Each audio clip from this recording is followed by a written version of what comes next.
ప్రేమామయుడా, దయామయుడా, ప్రేమగల తండ్రి, మమ్మెంతగానో ప్రేమించిచ్చిన మరో నూతన దినం ఏప్రిల్ 22 బుధవారం బట్టి నీకు వందనాలు ప్రభువా.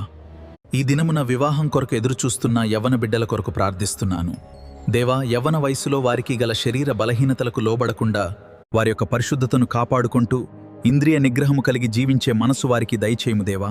ఎల్లప్పుడూ మీ చిత్తానికే లోబడి మీకు మహిమకరంగాను ఆత్మీయ ఫలములైన ప్రేమ, సంతోషం, సమాధానం, దీర్ఘాశాంతం, దయాలుత్వము, మంచితనము, విశ్వాసం, సాత్వికము, ఆశానిగ్రహము కలిగి నీయందు భయభక్తులు కలిగి జారత్వము, అపవిత్రత, కాముకత్వము, ద్వేషము, కలహము, క్రోధము, కక్షలు, అసూయ వంటి శరీర కార్యములకు వాటిని ఏలనీయకుండా నీ రెక్కల చాటున మమ్ము కాయుం దేవా. నిన్ను పోలి జీవించాలి, నీ దృష్టిలో యథార్థంగానూ పవిత్రంగా జీవిస్తే చక్కని భాగస్వామిని అనుగ్రహిస్తావని, మా బలహీనతలను జయించే శక్తిని మాకు ప్రసాదించిన ఒక చక్కని జీవిత భాగస్వామిని దయచేయి దేవా.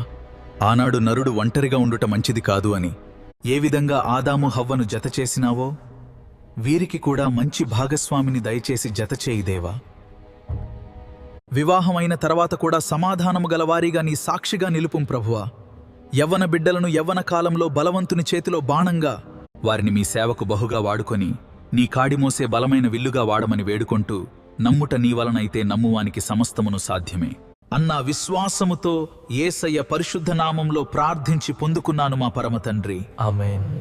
Praise the lord.